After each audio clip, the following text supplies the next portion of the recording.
All my technical bits, so bear with me. When I'm talking about technical bits, you don't know whether they're going to work or not. Have you got a plan B? Yes, I have. Printed out my notes. Right. If you see anything appear up there, that's the first mirror. Yes, And, yes, it's working. All right. Well, that's warming up.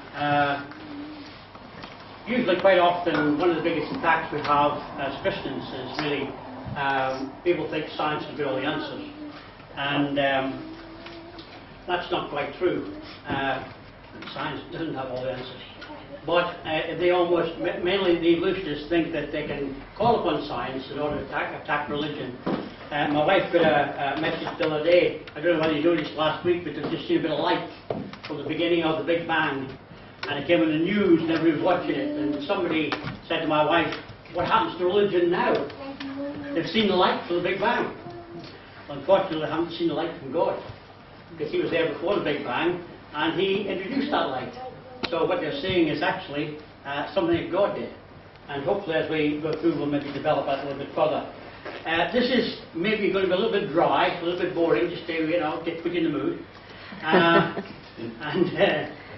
What I've tried to do, I was an evolutionist before I became a Christian, which is many, many years ago now. But it's always intrigued me, and I've always been interested in the arguments for and against and everything else. And with that in view, I've thought over the years, there's got to be a better way, there's got to be a simpler way of us tackling some of the answers at the questions that evolutionists throw. And this basically is a condensed version of some of the main things I think that we could actually ask them awkward questions with. And as it goes through, we'll hopefully see that develop. So that's basically the direction I'm going in. And if the technology works, then hopefully that's where we'll end up. Okay? So tonight, really, and tomorrow, but tonight especially, I talked about a reasonable faith. What is a reasonable faith? Is it more reasonable to believe in a creator God, or is it more reasonable to believe in evolution has produced everything we see, including ourselves? And so really, at the beginning of things, you've got the idea of, Descartes once said, I think, therefore I am. I'm here. How did I get here, basically? What caused me? Because there's got to be a cause bigger than me that actually made me to be here. And so this question has troubled philosophers down through time. And I'm not the best philosopher in the world, but hopefully I'll give you some hints as to what some of the questions and answers that could be perhaps think about. So the question of cause and effect. It's evident that man in the world exists. Even the atheists can't deny the reality, though if you think of existentialist philosophy, then they do deny reality. Even Plato himself thought of some of those along those lines and denying what was real and what wasn't real. But how did things come into existence? That's real, what we're going to try and delve into tonight, just a little bit. Whatever we believe about anything, there are underlying assumptions involved in whatever we believe. Now I'm going to give you a silly example, but just think about it. All right, and this is bad news for all those who travel and train regularly, but bear with me, all right? Someone says to you, I see you go to Liverpool by train, what time are you leaving? And you say, well, 10 o'clock. And as soon as you say that, you assume certain things. You assume that the train will arrive on time, that there will not be a strike, there's no floods or accidents, nothing to block the track of the road. You make your plans because you believe that tomorrow morning or whenever, 10 o'clock, you're going to be there, the train's going to be there, and you'll be able to go off to your destination. Now I know if you commute regularly, that's not always your experience, appreciate that, alright? But if you assumed that the train was always going to be late, and then you made your plans accordingly, you might find yourself missing the train a few times. So in actual fact, you've got to assume that the train will be leaving when it says it's going to be leaving, and that you will be there in order to get on the train. Now, you'd be quite right to say, not only would you be right to say that you believe that that's what's going to happen tomorrow, but you could actually say, I know, because all of your plans are going to be based upon that assumption. You're going to meet that train, the train hopefully will be there, and you'll be able to get on it and get on with your plans. Now, the train example, that's a silly example, but the principle behind it lies in absolutely everything that we're involved in. We make assumptions day by day. Practically everything that we do, we make certain assumptions. And that's really the philosophy behind what we're going to talk about. When we ask the big question, where do we or the world come from, we make our conclusions based on certain assumptions. Human reason will allow us only of two possible explanations. If you read a lot of the philosophy and stuff like that, you find that you're forced back time after time to two assumptions. Either matter has always existed or intelligence has always existed. And whatever else you see in between the clouds, if you can't see the forest and the trees, the reality is this is still the basic main question. What came first, intelligence or matter? Either something that always existed, or there was a time when absolutely nothing existed. And when we think of that, what we're going to do here in maths, if you're familiar with Boolean theory and stuff like that, and all that type of stuff, physics use it all the time, astrophysics use it, people go to the university if they do any sort of maths, come across Boolean theory. And the idea behind some of these things is very simple. You posit a view. For example, that door will open when I go through it, or the door will not open when I attempt to go through it. Okay. Now there's your posit. That's your two options. And when you get to the door and you test your idea, it'll either open or not. If it doesn't open, you're stuck. Doesn't go any further than that. You can't go through the door. You can't go out in your car. You can't go wherever you want to go, because if you can't get through that door, that's you stopped. So it either works or it doesn't work. It opens or it doesn't open. And it's the same with this idea, where we come from. Is it matter or intelligence that's always been there? Now, a lot of people in the evolutionary field are very, very familiar with basic physics and basic maths and stuff like that. And yet, to me, one of the key elements that they overlook is this simple equation. If, then. If that's not the answer, then we're forced to go down this route, and therefore might as well dump that, because you can't do anything else. It's all speculation after that on this side, and then you work on the other. So the basic application here, if the answer is yes, you can continue with the application. This is a student. Is he old enough to go to college? Yes or no. If it's yes, then he can go off to college. If it's no, he doesn't get in the door. Simple as that. You don't go what if he went to college? What would he do at college? All that doesn't even get a chance to start if he's not old enough. He just stops outside the college. Now when he's 18, then a whole new opportunity opens up. But if then applies that situation, alright? There's two choices. If the second choice is no, then that's it. Forget going down that route, because it just doesn't work. And that's the thing I think a lot of evolutionists are overlooking. So when we cannot conceive of something coming from nothing, our mind refuses to accept the second possibility. Everybody, no matter whether atheist or creationist, believes something was there in the beginning. Up to about 1947, most scientists believe that matter has always existed. That was the always thing. And we're going to listen to a quote from a guy called Sagan later on about that. But in reality, when Hoyle put forward the Big Bang Theory, it certainly became a real thing, that here was a whole bunch of different answers you could ask. So if we ask where we come from, we're not only asking where we come from, we're asking a lot of other questions that automatically come from that. Where do we come from? How should we behave? Where do we go when we die? All these things come from that. If you're an evolutionist and you believe in an animal, then when you die, yeah, 6 foot if you're lucky. All right. If you're not, if you're a creationist, when you die, it's a door into a beautiful new world. So there's a total difference here in the answer to those questions, and therefore we need to consider the things. The big question then is, in the beginning, what? Has it always been matter that always existed? Are we just a product of chance? Or is there intelligence behind the universe? What does if then deal with that? So the real question is, matter or intelligence? Now, this is really the first of 3 problems I'm going to posit, which means I'm going to throw out, and then hopefully I'm going to try and answer sufficiently. I don't know all the answers, basically because there isn't all the answers. Only God has got all the answers. But even in the scientific world or the evolutionary world, they don't have all the answers either. So this is three things I'm going to throw out that I think evolutionists have a problem with, and I think creationists have a big plus with. Alright, so the first one is the answer to this first question. You can't get something from nothing, therefore what has always existed? This gentleman here, Heidegger, said, why do we have something rather than nothing at all? Philosophers all down through time have asked that same question. We exist. What was before our existence? What caused our existence?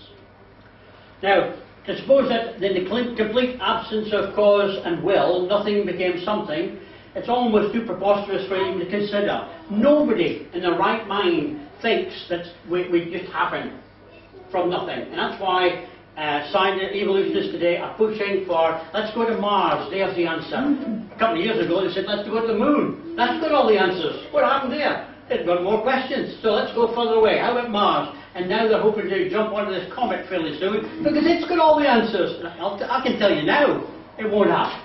I can tell you now, it won't have. So what's going to come after the comet? I don't know, but it'll make up something new, because they're ignoring the if-then statement.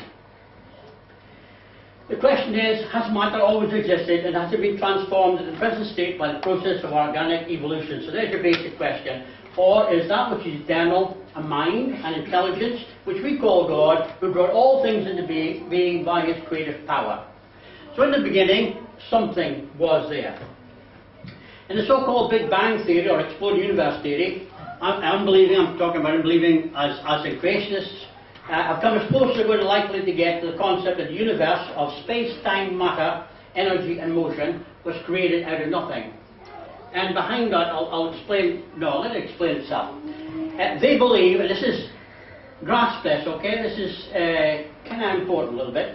They believe that out of the cosmic egg, as even smaller than a full stop at the end of the sentence, can you see the full stop?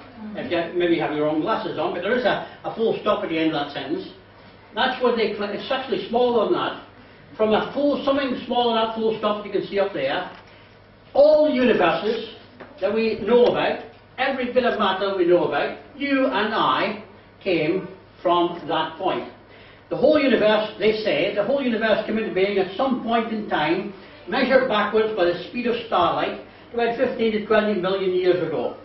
They're a bit rough on exactly when, alright? Some people say, well, it's 13 and a half.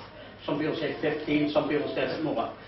Primal matter, it's the base matter that everything happened to come from. It's supposed to be something that became hydrogen, possibly some helium from the very beginning. And from that hydrogen, a relatively small amount of helium, all the galaxies, all the stars, the planets, the comets, the asteroids, everything that we now see and everything that we now can't see, no matter how deep our telescopes go, were created. And this is often, if you look at some of the books they produce, this is a picture of the Big Bang and it's working, microseconds up here and then shooting off all the rest. They believe that through the stellar process, space itself expanded outward in a bewilderment of pure physics and chemistry, and this surreal light show were unleashed such powerful distortions that for a sub-fraction of time, the primordial anti-universe was curved to the nth degree. Some books you read talk about matter and antimatter, and this matter and antimatter were fighting each other out, and ultimately matter got slightly ahead of antimatter, and from that everything else exploded. Okay, you can do whatever you like with that. The extreme curvature, they believe, caused virtual particles to materialize from the previously undefined, because they don't tell us where it came from, quantum netherworld, worlds outside of our existence, in unfathomable quantities. He says you can't even think about these things, and I'm glad that they don't. But they ask us to. They believe that through the supercondensed ball of nothingness caused a weightless, undefined quantum mechanical probability framework through which a scalar field would eventually come. So it's all, simple stuff for us to understand. It's slightly different from Genesis 1, really. Anyway, they believe that the sound of the Big Bang, the very first tick of time-space continuum, this pinpoint of nothingness, that full stop, with infinite potential, in less than a millisecond can began to expand into 15 billion years plus light years in at least 4 different dimensions in time-space coordinates. So it was fairly simple, really. This guy, Sagan, he was a really virulent anti-God person. Some of you probably are familiar with him. He said the cosmos is all that is, or ever was, or ever will be. Well, that's an interesting statement, but is it true? Did the universe always exist? If the universe had a beginning, then it needed a first cause. Now, if matter was that which has always existed, then there are certain questions. Did the universe self-cause itself?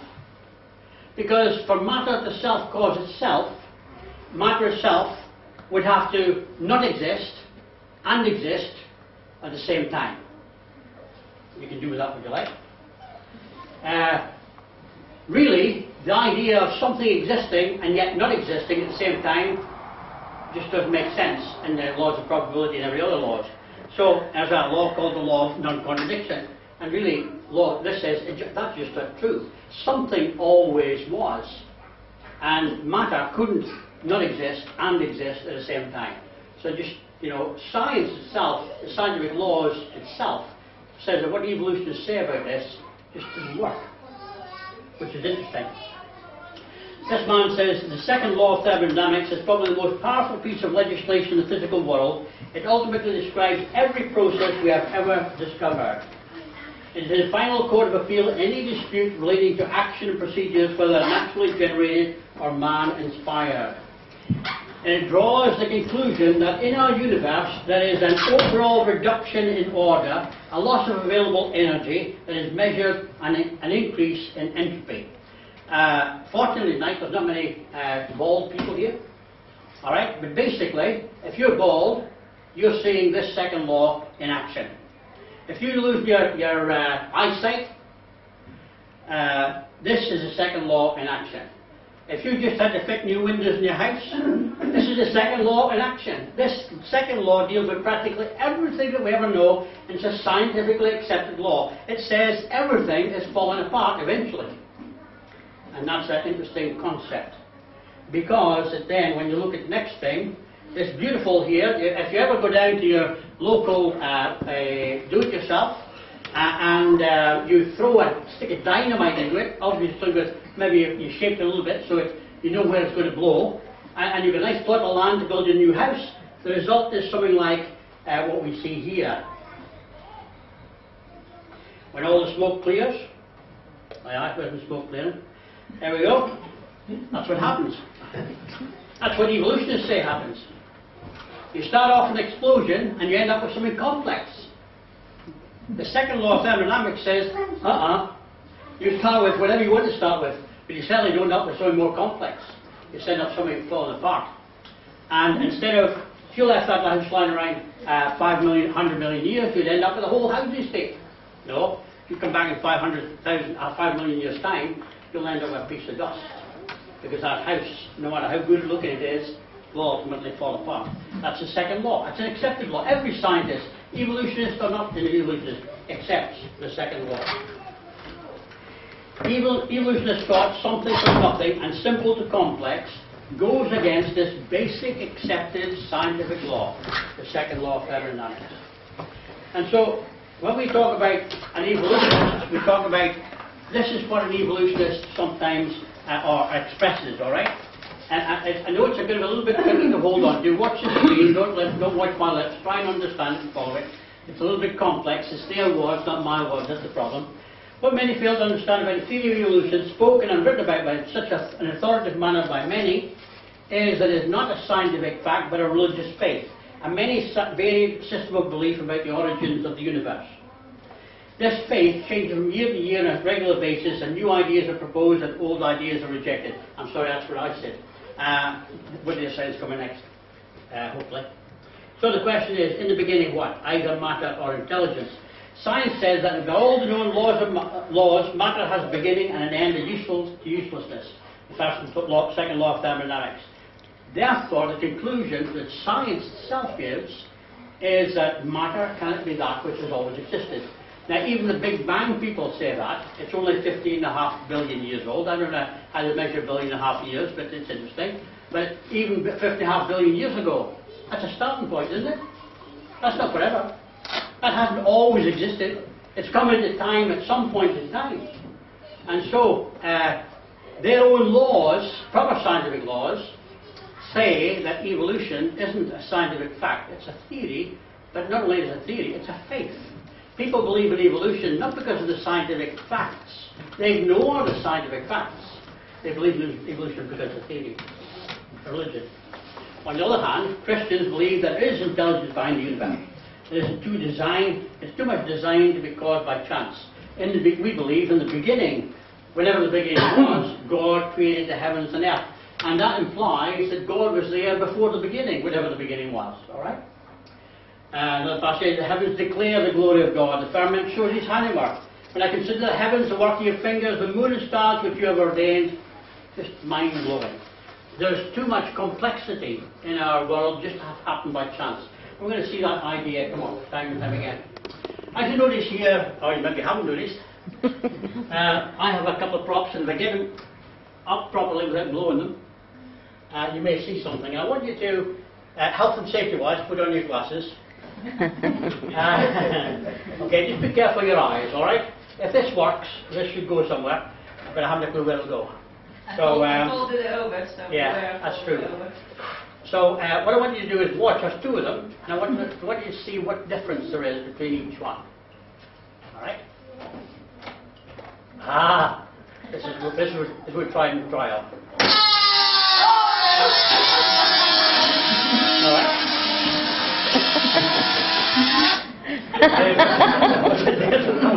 Was that spectacular or what? You don't see this one. You don't see this. Took your breath away. It took your breath away. Alright, so we do a bit better with this one. I didn't want it, quit my neck to see you guys and God's problems. Try that one. Alright. The part of the fact I held was slightly different, so one back to the other. What difference did you see in that? None. Second one travelled further. The second one, okay. That isn't what I'm looking for. But that was really my fault, not rather than the balloon. It would have both travelled the same direction. Okay. Same way. No difference. No difference, and that's the real key. What you saw there was basically a scientific fact. Two balloons blown up to the same pressure, released by somebody competent in the same way, would have gone much the same thing. There's no real difference there. And that's what's happening with science, creation and evolution. When a creationist looks at facts, and when an evolutionist looks at facts, they see the same thing. Whether it's a fossil, whether it's a bone, whether it's a universe, they see the same thing. The difference is how they interpret what they see. I love some of these natural life programs, taking you to see complex life things, and then somewhere in the program he comes along and says, 400 billion years ago, where did that appear from? Where did that come from? I was enjoying that up until you messed up with your faith. Anyway, so that's really an important aspect. The question is not about what exists, the facts, but it's about the interpretation of how they came to exist.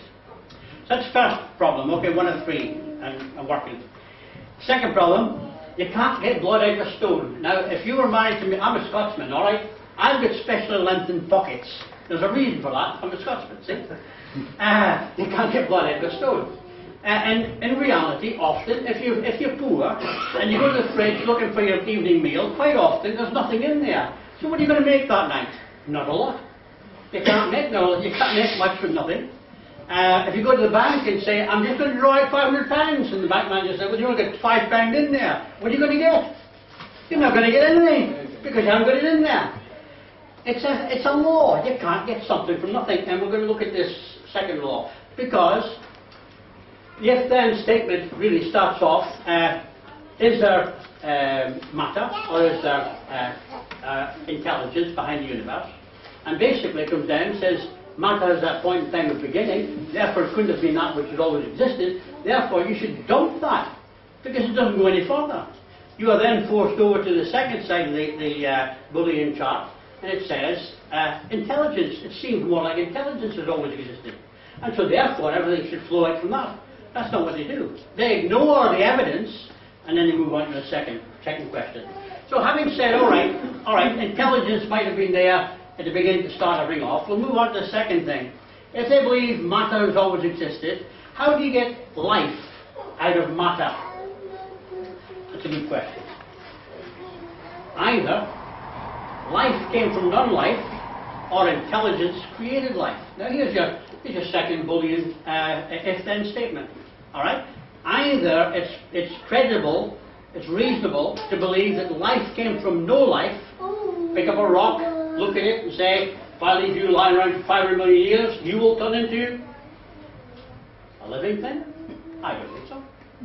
But I use that in simple terms. And don't remember this from years ago. I use a cup, a simple cup. Most families, when you're talking to them, have got access to a cup because they should be inviting you in for a cup of tea. If you've got a cup there, you can say, if I held this cup up for 500 million, well, if this cup existed for 500 million years, would it turn into a tea set? That's not much to ask. I'm not asking it to come to life. I'm asking it to become a tea set. That's not a big deal. It could actually bring a kettle as well if it really wanted to, but I'm not asking it to come to life. And most people would say, that's stupid. Well, funnily enough, that's just about right. It is stupid. But if you left that cup lying around for 500 million years, what would happen to it? Logically, reasonably, you'd come back and find a pile of dust. Because that's what happens for 500 million years to some matter. Now, if Alan, I know Alan's skilled in certain things, I don't know how skilled he is, but if I gave Alan 500 million years to come up with a cup, I think you could make one. Matter of fact, I think any of us, given 500 million years to play with it, could actually make a cup. It's no big deal, is it? It's only a bit of clay, handle stuck on. It may not even be a pretty cup, but as long as it holds water and does its job, it's a cup. Intelligence can make a cup, but we're asking, evolution is asking a cup to make intelligence. Evolution is asking matter to come to life. Evolution says, and this is the thing I said earlier, I should have said now, 4.5 billion years ago, a young planet Earth was almost completely engulfed by a shallow primordial sea. Powerful winds gathered random molecules from the atmosphere. Some were deposited in the areas, in the seas, tides and currents, swept the molecules together, and somewhere in the ancient ocean, the miracle, that's a good word for evolution, isn't it? A miracle? They don't believe miracles. Okay. The miracle of life began. The fast organized form primitive life, the tiny protozoa, a one-celled animal. Millions of protozoa populated the ancient seas. These early organisms were completely self-sufficient in their seawater world. That's not amazing. That's good, isn't it? The problem comes from the next couple of statements. They moved about their aquatic environment, feeding on bacteria and other organisms. From these one-celled organisms evolved all life on Earth. From the Emmy Award-winning film, The Miracle of Life. I've got a couple of questions. I don't know whether you noticed them. I've got a couple of questions. And one of them is, if they were the first things on life, where did the bacteria and other organisms they were feeding on come from? You're not supposed to ask questions like that. That's silly, isn't it, really? Anyway. One gentleman, a scientist, he says, making the building blocks of life is easy. Amino acids, you hear about it quite often. They find a piece come in from outer space and it's got the leftover bits of amino acid. Here we are, life in outer space. Okay? He said, just as bricks alone don't make a house, so it takes more than random collection of amino acids to make life. He says, like house bricks, the building blocks of life have to be assembled in a very specific and exceedingly elaborate way before they can have the desired function. Mr. Sagan again, he says, he's brilliant, this guy. He said, well, he's dead now anyway, but he knows different. But anyway, the number of possible ways of putting nucleotides together in a chromosome is enormous. A chromosome is enormous. A human being is an extraordinary, improbable object. And then he goes on to use the mathematical probability of how many different sequences you can use to make a biological function. But he says really, at the end of the day, it's so complex, it's most likely to be a misfunction. That's a bit high. I'll go down here. And natural selection. A careful examine of the evidence for Darwinian theory should be discouraged. I won't bother with that. That's about 700 actual creation-believing scientists say, you know, we've got big problems here, all right? I'll stick with Carl Sagan. He says, let's just say one again then. That must have been your fault. Oh, yeah. All right? A simple cell. Okay, how did life begin? A simple cell. Well, there's a simple cell. And this gentleman up here, spontaneous generation, it's called abiogenesis. I'll put my teeth in later. The supposed spontaneous origination of life, living organisms, directly from lifeless matter. It's an ancient theory holding a certain lower forms of life, especially insects, reproduced by physiochemical agencies from inorganic substances, and has been specifically proven that this cannot happen. Louis Pasteur, who's been dead a while now, but lots of other people have replicated his experiments and come to exactly the same conclusion he did about the same time that Darwin was doing all his stuff. He says, it is impossible for life to come from non-life. He says it again a different way. He sealed the fate of spontaneous generation in a series of careful experiments in 1861. What are we in now, 2014? And we're still saying it's possible. And he said, no, it's not. And lots of other people after him said, no, it's not. But we ignore that, obviously. He demonstrated clearly that microorganisms are carried in the air and they grow in previously sterilized broths only when the broths are contaminated by air or similar sources. This is one of the popular things in our age. This is one of the things that evolutionists struggle with. Dr. Flew and his mates say they had problems with this one. Your DNA has 3 billion base pairs of separate chemicals. 3 billion base pairs of separate chemicals. Can you imagine what the odds must be in evolving, sequencing them in perfect order through chance and adaptation alone? Again, Mr. Sagan, he says the information, it's absolutely astounding. And he's talking about a simple cell, and he's saying it's comparable to 100 million pages of the Encyclopedia Britannica. Now, this is the guy who says it just happened by accident. All right? He says this accident actually is a little bit complicated. The simple cell we're talking about actually has got more information packed into it than 100 million pages. I don't know if there is 100 million pages in the Encyclopedia Britannica. I mean, I've seen the whole set. There's a lot of them. But I don't think it is that many. And he's saying this is equivalent to a simple cell. He's not talking about a human body. He's not talking about an elephant. You might stick a million or so pages in an elephant. He's talking about a simple cell. And he says this is highly improbable. And we should ask him a question, why did you believe it? Okay, this is a simple cell. It's a chemical factory. There's little motors, there's all sorts of stuff going on there. It's absolutely amazing what they're able to see now with their technology. And this is Dr. Flew, when he had a look at some of this evidence coming out from DNA and RNA and from genetics in general, he just said, you know, there's got to be design behind this. He didn't believe in the same God you and I do. Hadn't got that far before he died. He knows now. But in reality, he's saying it's just so improbable to think that all this complex chemistry can just happen by chance from basically stone, if you read some of the stuff. The importance of the argument from design, he says, biologists' investigation of DNA has shown by the almost unbelievably complexity of the arrangement needed to produce life that intelligence must have been involved, he said. Another quote from him. Flew has some similarity with American intelligence design theories. Now, we don't believe in some of the stuff the intelligence design people are putting out. But having said that, in behind what we do believe is God is making complex things on this earth. And because God's making complex things, he must be a pretty intelligent person.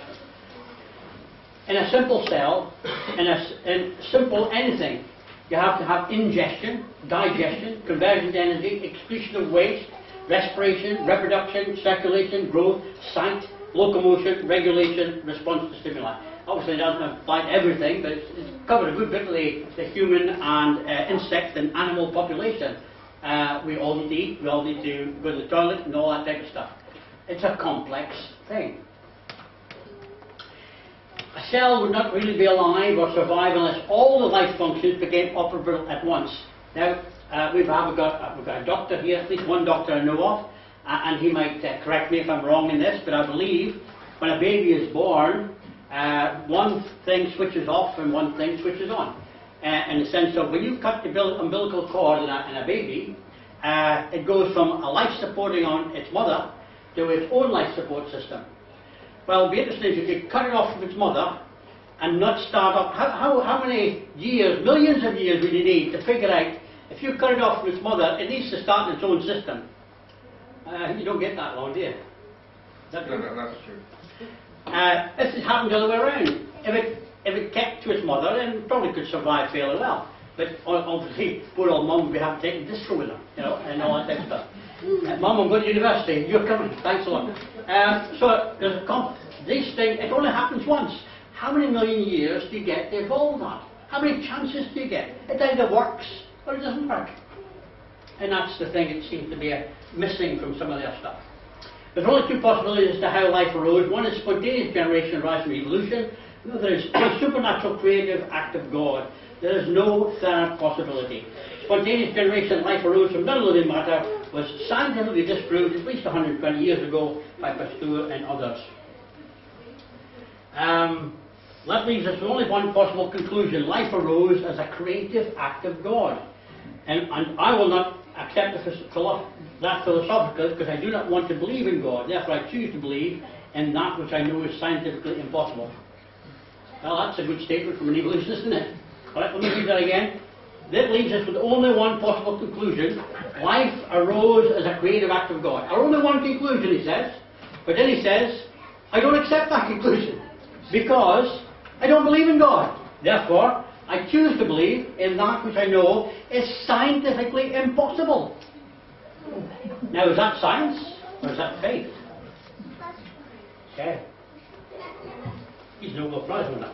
Living things always come from living things. Living things produce only more living things like themselves. Same species, Great Dane, Jack Russell's, all dogs. In nature, I've never seen a single exception to the basic law of science. Living things on earth were created by a living God who is supernatural, which means he is outside of nature. Good old Darwin himself said, if it could be demonstrated that any complex organ existed which could not possibly have formed by numerous successive slight modifications, my theory would absolutely break down, he says. Well, it's broken down. Whereas on the other hand, the Bible says, if you formed me in inward parts, you covered me in my mother's womb, I will praise you. I am fearfully and wonderfully made, marvellous are your works. You know, God is absolutely wonderful. God is amazing. And we are truly fearfully and wonderfully made. An intelligent being capable of creating multiple universes would have no problem in creating life. So when you think about the first thing, what has always existed? God, intelligence. Could he create a universe? Yes. If he was capable of creating a universe, could he create life? Yes. And as the evolutionist says, matter has always existed. Well, no, actually it hasn't. Life comes from no life. Well, actually it doesn't. But still I'll believe it. That's interesting, isn't it? Third problem, and last problem, thankfully, okay, last problem. Everything came from a common ancestor or different species of kinds. All life were created.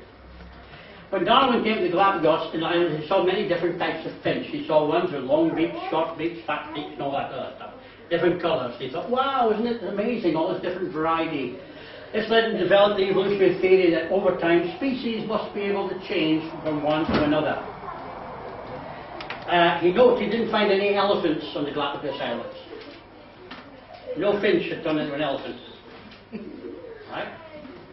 I don't know why. Maybe he didn't have a long enough time. Maybe that's the answer. Evolution says fish, over time, can develop into birds and elephants. That's basically a condensed evolution. Fish, over time, can come from nothing, no life, into life, in the seas, then off the seas, into land, and into you, and into me, and into elephants, and into trees, and everything else. one branch of life all the way through. That's basically what it's saying. But as the Bible says, fish can develop into different varieties of fish. Can't do kippers, we do that. But it does all the rest, right? Birds can develop into different varieties of birds. Elephants even can develop into different varieties of elephants. But you still can't get a bird changing into an elephant. Is it possible to change within species, improve evolution? What about genetic mutations? So it's always mutations. There must be a good mutation out there that can then bring out something good. Well, we've got an excellent example about genetic limits on certain things with a mule. A mule is a hybrid and can produce only when a horse and a donkey breed together. But you can't take two mules, male and female, and breed them because they're sterile. This sterile aspect happens in every form of life. There's only so much variation you can do before you reach its limits. Evolution says, no, there isn't. You can change the variation as much as you like, and then you create all sorts of different species out of that variation. Science says it just doesn't work that way.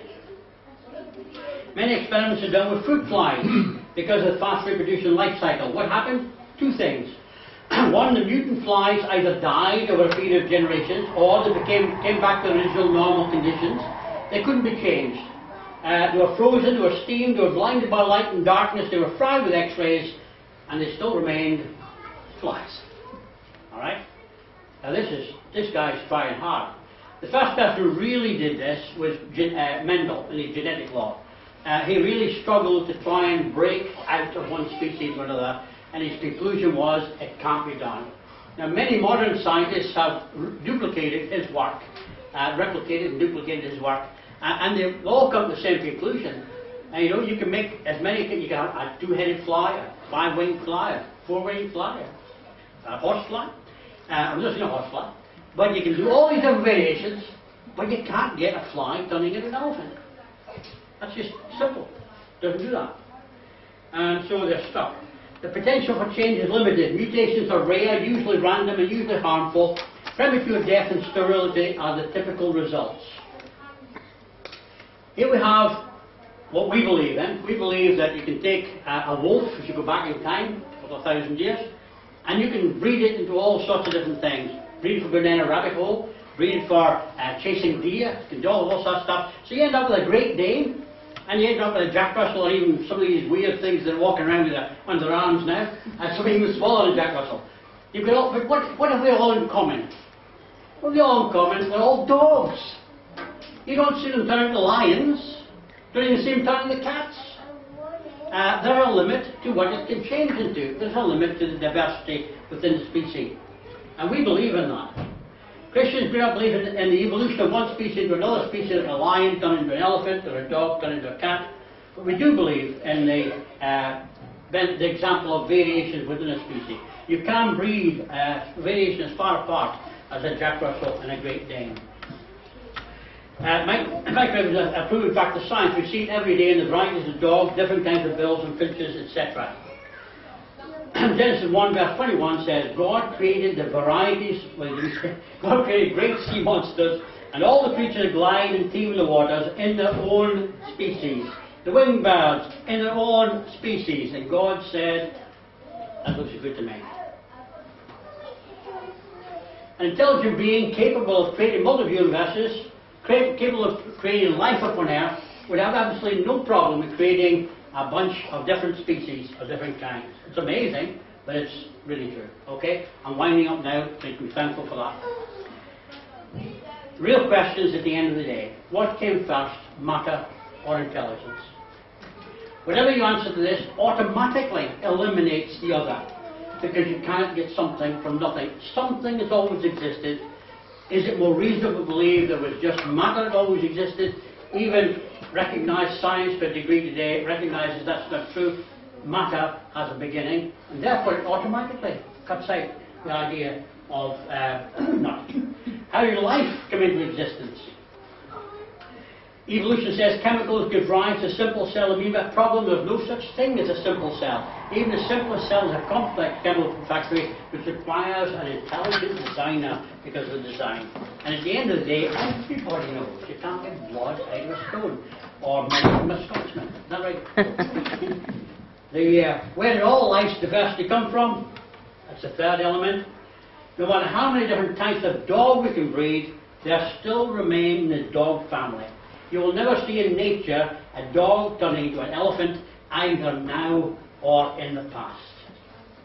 Creationists often appeal to facts of science to support their view. Evolutionists often appeal to philosophical assumptions from outside of science to support the view. While creationists are often criticised for starting with a bias, evolutionists also admit to starting with a bias. It is not a matter of whether one is biased or not. It is really a question of which bias is the best bias with which to be biased. Alright? Which is the more reasonable belief? The debate between creation and evolution is primarily a dispute between two worldviews with mutually incompatible underlying assumptions. And I think it takes more faith to believe in evolution, and therefore I think faith in an intelligent creator is far more reasonable.